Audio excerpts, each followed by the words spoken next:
요한복음 7장 37절부터 39절 말씀 제가 읽겠습니다. 명절 끝날 곧 큰 날에 예수께서 서서 외쳐 이르시되 누구든지 목마르거든 내게로 와서 마시라. 나를 믿는 자는 성경의 이름과 같이 그 배에서 생수의 강이 흘러나오리라 하시니 이는 그를 믿는 자들이 받을 성령을 가리켜 말씀하신 것이라. 예수께서 아직 영광을 받지 않으셨으므로 성령이 아직 그들에게 계시지 아니하시더라. 아멘. 여러분 잘 아시다시피 지금 요한복음에서 벌써 세 번째로 예수께서 물의 비유를 사용하셔서 죄인들을 구원으로 부르시는 그런 현장입니다. 우리 요한복음 4장에서 사마리아 여인에게 예수께서 말씀하셨죠. 이 물을 마시는 자마다 다시 목마르려니와 내가 주는 물을 마시는 자는 영원히 목마르지 아니하리니. 또 이제 지난주에 요한복음 6장에서 자신을 이제 떡에 비유하시면서 나는 생명의 떡이니 내게 오는 자는 결코 줄이지 아니할 터이요 나를 믿는 자는 영원히 목마르지 아니하리라. 자, 그리고 오늘 본문에서 다시 한번 예수께서 자신을 물에 빗대어서 죄인들을 구원으로 부르십니다. 37절이죠. 누구든지 목마르거든 내게로 와서 마시라. 자, 이렇게 세 번째 예수께서 이제 물의 비유를 사용하셔서 죄인들을 구원으로 부르시는데 아마 이 세 번의 물의 비유의 이제 부르심 중에서 아마 오늘 말씀이 가장 좀 드라마틱하고 제 생각에는 가장 극적인 구원의 부르심이 아닐까 생각해 봅니다. 왜냐하면 예수께서 지금 처하신 또 예수께서 이 말씀을 하신 그 당시 상황이 그렇습니다. 주님이 이 말씀을 하신 이 날이 그냥 평범한 날이 아니라 아주 특별한 날이었는데 그래서 요한이 이 날이 어떤 날이었는지 분명하게 이렇게 기록하고 있습니다. 오늘 본문 37절은 이 날이 어떤 날이라고 말씀하고 있죠? 바로 명절 끝날 곧 큰 날에. 자, 이 짧은 부연 설명이 아주 중요한데 왜냐하면 어떤 상황과 배경에서 예수님께서 이 말씀을 하셨는지 중요한 단서가 되기 때문입니다. 이 날은 명절 끝날이었습니다. 그래서 좀 앞에 7장 10절을 한번 보시겠습니다. 7장 10절을 보시면 예수께서 그 형제들이 명절에 올라간 후에 자기도 올라가시되 나타나지 않고 은밀히 가시니라 이렇게 말씀합니다. 그래서 형제들이 올라갔다고 하는 것은 이제 성전이 있는 그 예루살렘입니다. 그래서 예수님도 그 후에 은밀히 따라서 이제 예루살렘으로 올라가셨는데 왜냐하면 그곳에서 유대인의 아주 큰 명절 행사가 있었기 때문입니다. 어떤 명절이었는지 바로 7장 2절에 나와 있습니다. 어떤 명절이죠? 7장 2절에 유대인의 명절인 초막절이 가까운지라. 자, 우리 다음 주면 이제 우리 민족의 큰 명절인 설이 다가오는데 이 초막절은 이 당시 유대인들에게 유월절 또 오순절과 함께 3대 아주 큰 절기 중에 하나였습니다. 이 초막절은 이제 자신의 선조들이 이스라엘 선조들이 광야에서 40년 동안 장막을 옮겨 다니면서 이렇게 유목 생활을 한 그것을 기억하며 이제 기념하는 그런 날이었습니다. 그래서 초막절 행사는 이제 일주일간 열리게 되는데 그 일주일의 마지막 날 이제 아주 큰 성회가 열립니다. 그래서 오늘 본문 7장 37절에는 이 명절의 끝날, 다시 말해서 초막절 행사의 마지막 날, 곧 큰 날이라고 기록하는데 이 마지막 날은 이 초막절 행사의 하이라이트의 어떤 의식이 열리는 그런 날이었습니다.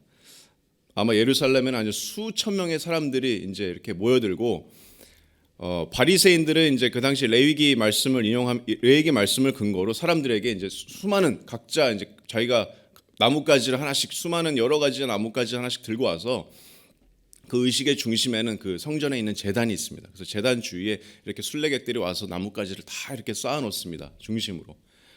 자, 그렇게 다 쌓아 놓고 나면 이제 대제사장이 성전 바로 근처에 있는 실로암의 그 연못에 가서 이제 큰 은사발을 들고 가서 거기서 물을 크게 길어 옵니다. 그리고 이제 그 나뭇가지가 쌓여 있는 그 제단 중심에 이렇게 물을 이렇게 확 붓는 그런 의식이 열립니다. 그게 이제 매일매일 반복되는데 그렇게 물을 부을 때 이제 역사가들은 이 당시에 이제 사람들이 이사야서 12장 3절을 이제 함께 외친다 이렇게 기록합니다. 이사야서 12장 3절은 이렇게 말씀합니다. 너희가 기쁨으로 구원의 우물들에서 물을 기르리로다. 그래서 이 모든 의식은 광야 생활을 기념하는 의식입니다. 그래서 하나님께서 물을 공급하신 것, 또 더 나아가서 하나님의 출애굽의 역사. 우리가 무리바에서 출애굽기 17장 보면 무리바에서 이제 그 반석에서 물이 팍 이렇게 터져 나온 일을 기억하시죠? 그래서 하나님의 어떤 물의 공급, 또 구원의 역사, 하나님의 공급하심 이런 것을 기념하는 그런 의식입니다.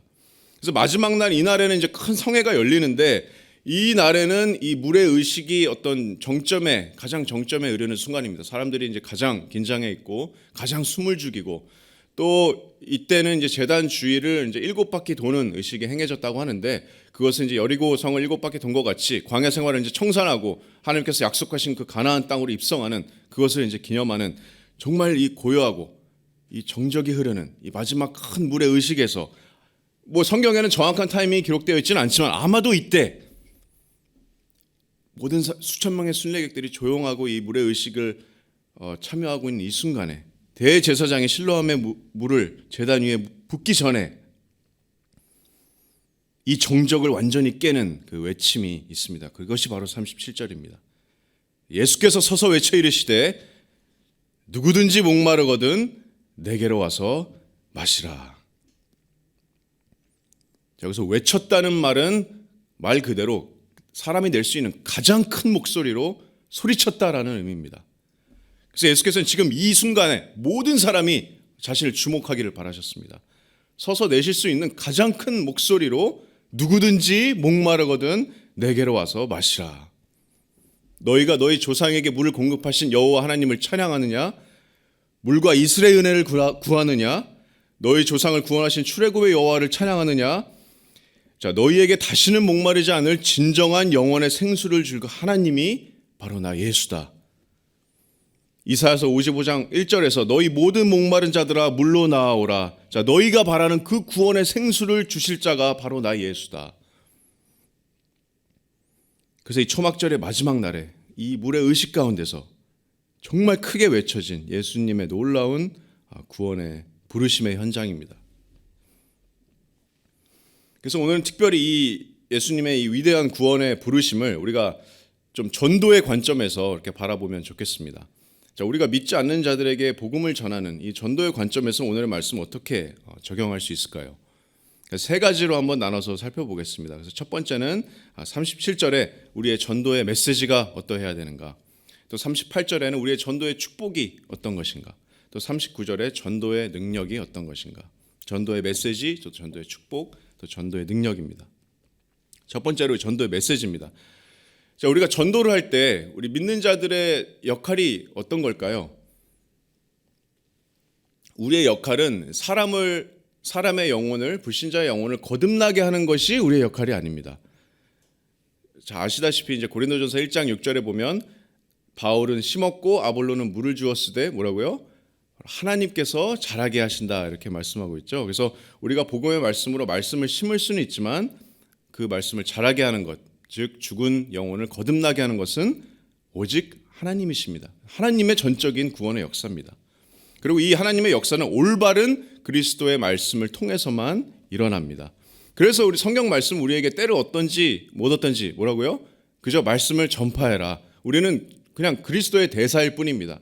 하나님의 말씀을 전하는 전령자일 뿐입니다. 그래서 구원은 여호와께 속하였습니다. 그래서 모든 믿는 자에게 구원을 주신 하나님의 능력은 그래서 우리의 능력이 아니라 복음의 능력입니다. 하나님의 말씀의 능력입니다. 그래서 전도에서 가장 중요한 것은 그래서 메시지가 얼마나 정확하게 전달되느냐 이것이 가장 중요합니다. 메시지의 명확성. 왜냐하면 반쪽짜리 복음을 통해서는 죽은 영혼이 거듭날 수가 없기 때문입니다. 그래서 모든 우리가 뭐 전략이나 방법들을 생각할 수 있지만 그것은 2차적인 것이죠. 가장 중요한 것은 우리의 메시지가 분명한가. 그것이 전도에서 가장 중요한 것입니다. 그러면 우리가 어떤 메시지를 전해야 될까요? 우리가 뭐 시간이 많아서 정말 천천히 우리가 복음의 의미를 잘 설명해주면 불신자에게 이렇게 잘 설명해주면 좋겠지만 어느 정도 시간이 제한되어 있다면 오늘 이 말씀 37절 말씀 특별히 딱 펴서 성경을 딱 펴서 예수 그리스도의 구원의 부르심, 이 위대한 구원의 초대, 이 의미를 좀 짧게 잘 설명해 준다면 전도의 메시지를 좀 분명하게 전할 수 있지 않을까 생각해 봅니다. 자, 37절에 예수께서 누구든지 목마르거든 내게로 와서 마시라. 자, 누구든지 우리가 계속 우리가 말씀을 통해서 보지만 이 복음은 차별이 없습니다. 그렇죠?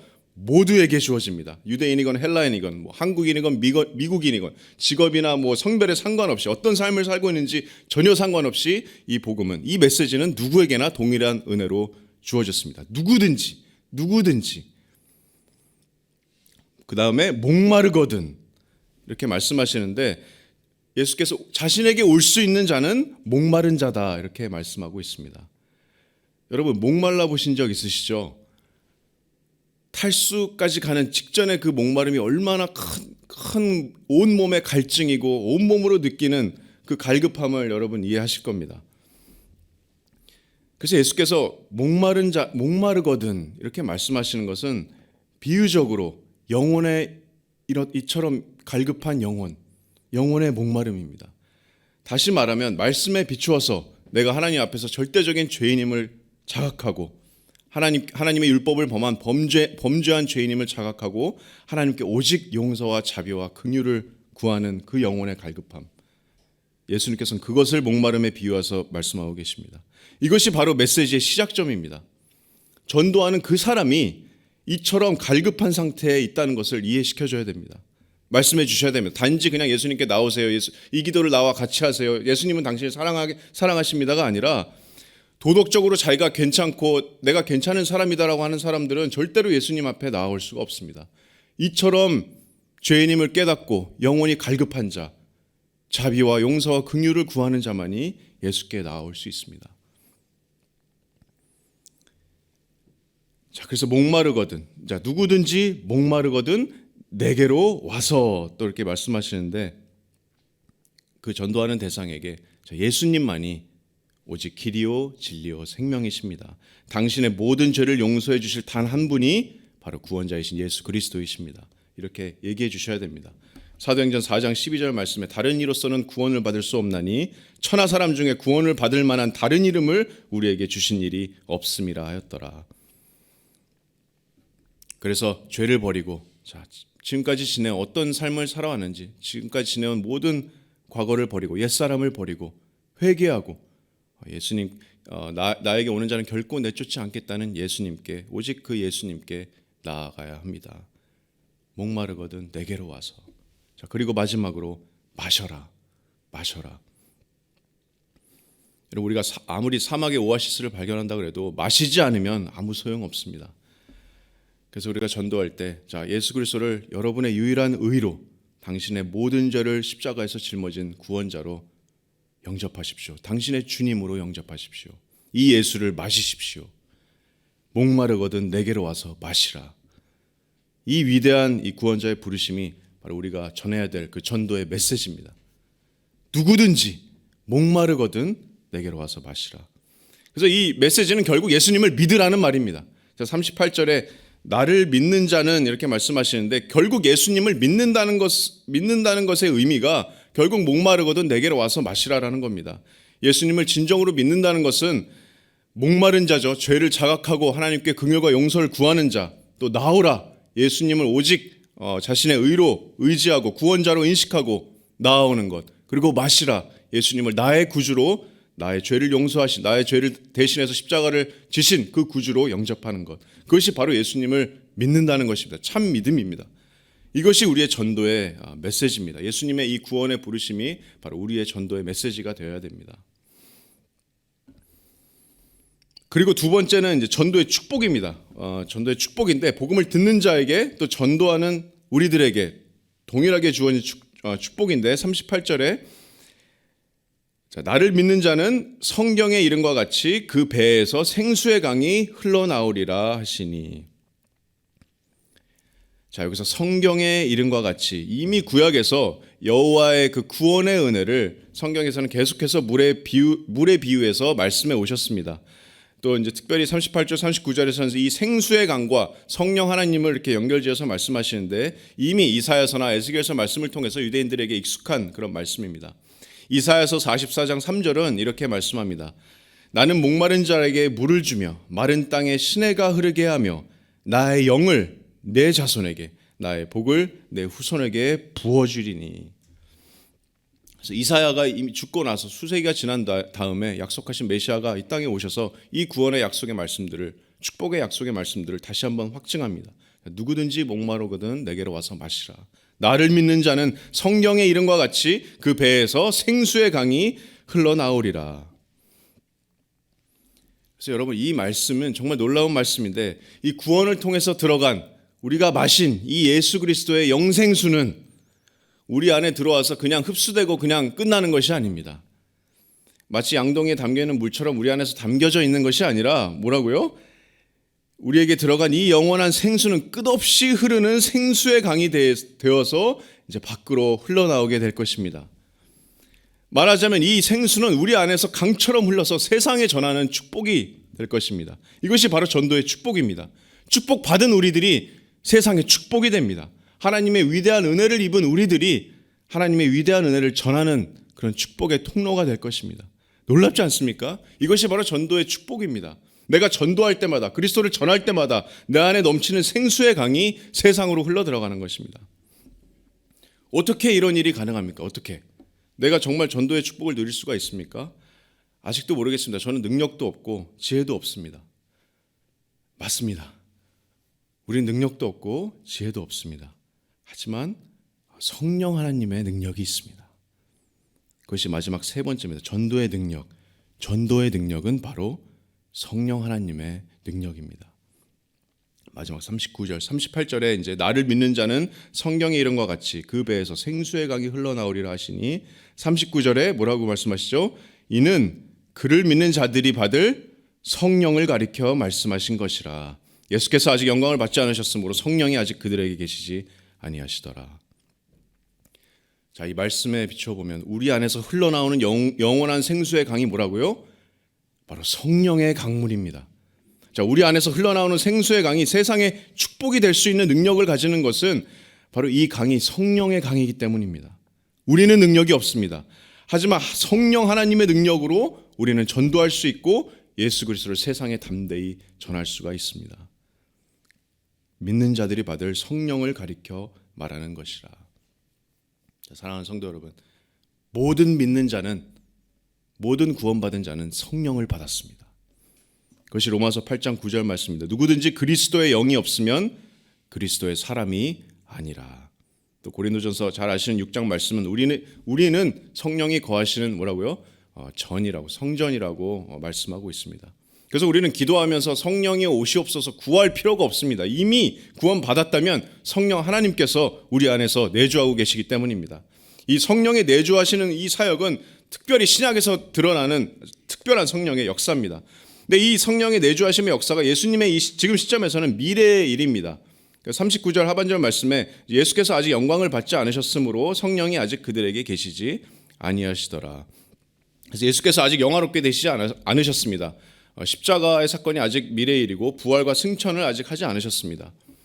그래서 예수께서는 이제 계속 제자들에게 위로의 말씀을 주시면서 이 성령 강림의 역사를 약속하셨습니다. 요한복음 16장 7절 말씀에서도 예수께서 제자들에게 잡히시기 전 6월절 마지막 만찬을 하시면서 자, 내가 떠나가는 것이 너희에게 유익이라. 내가 떠나가지 아니하면 보혜사가 너희에게로 오시지 아니할 것이요 가면 내가 그를 너희에게 보내리니.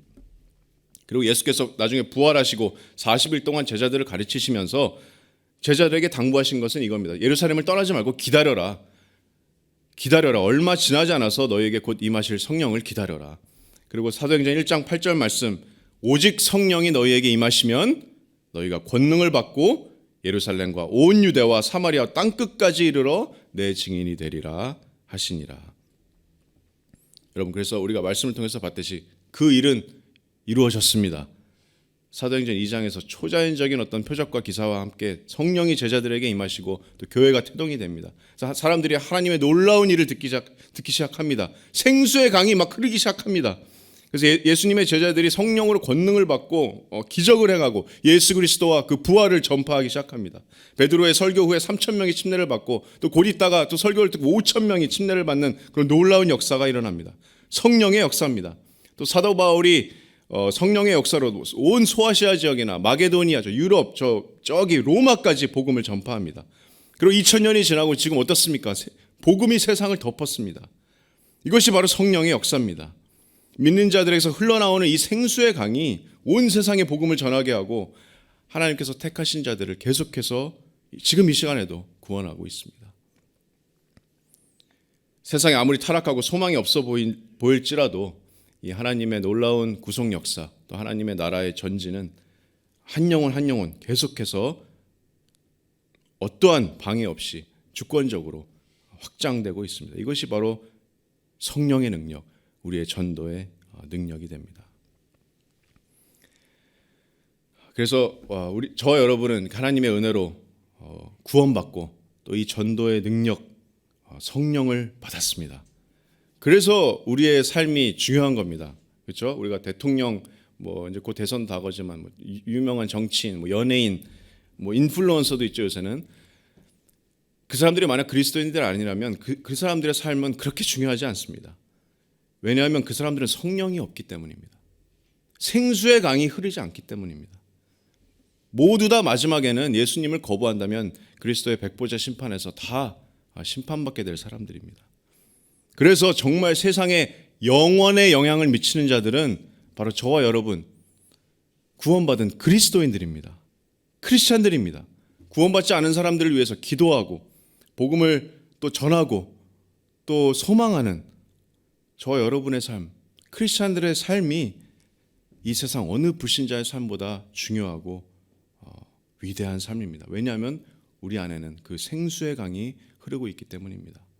우리 안에 내주하시는 성령의 능력으로 말미암기 때문입니다. 그래서 우리는 할 수 없으나 성령 하나님께서 우리와 함께 하십니다.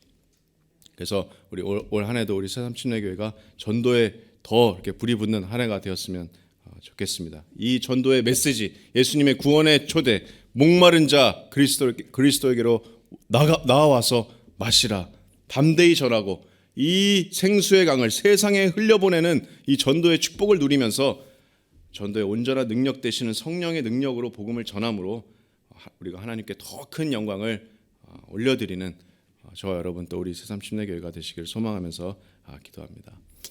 기도하겠습니다.